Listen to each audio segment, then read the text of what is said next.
हरिओम। वर्तमान में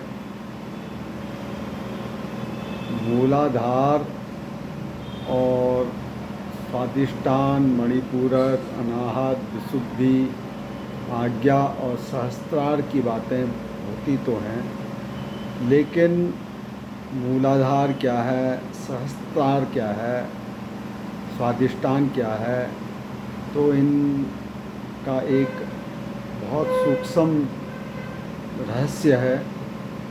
जैसे जितने भी आनंद के जो स्रोत हैं वो हमारे निचले चक्र में ही हैं, अर्थात मूलाधार और स्वादिष्टान। और मूलाधार चक्र में जो शक्ति निवास करती है,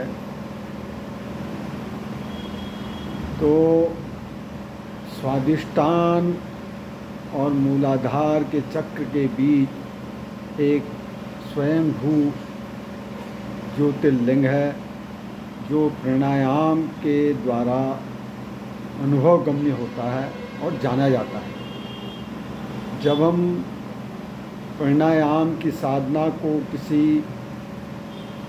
गहन सूक्ष्म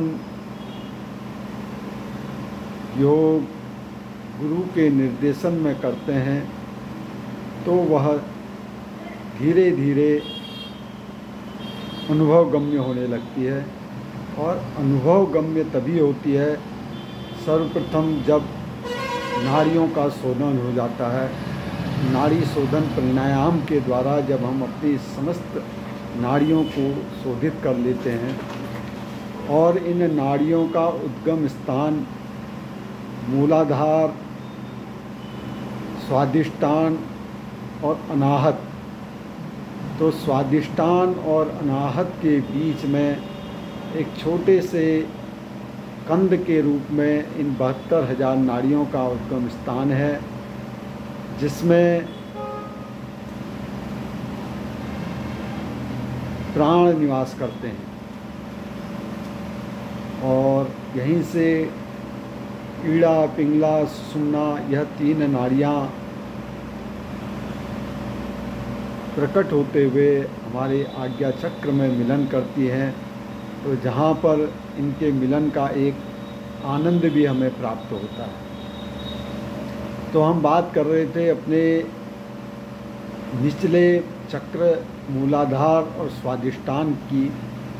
तो यहीं पर शक्ति विराजमान है और वह शिव भी लिंग रूप में विराजमान है। तो जब इनका आपस में मिलन होता है, शिव और शक्ति का एक बाह्य मिलन है, एक अंतर्मुखी मिलन है।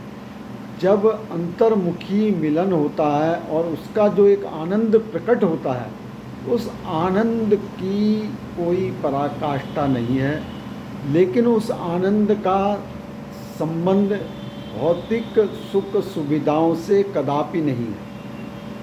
जो हमें आनंद प्राप्त होता है वह स्वयं हमारे भीतर का आनंद है।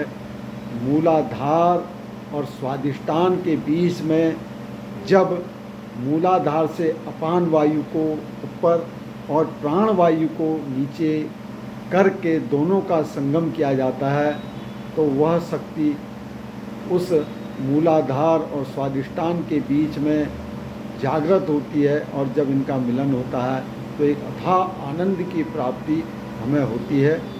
तो हमें ध्यान यह रखना होगा कि अपने निचले चक्रों से हमें कोई भी इनका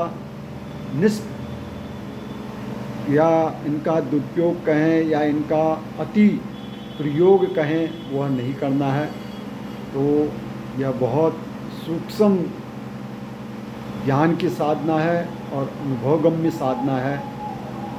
तो चलें योग की ओर, रहें निरोग।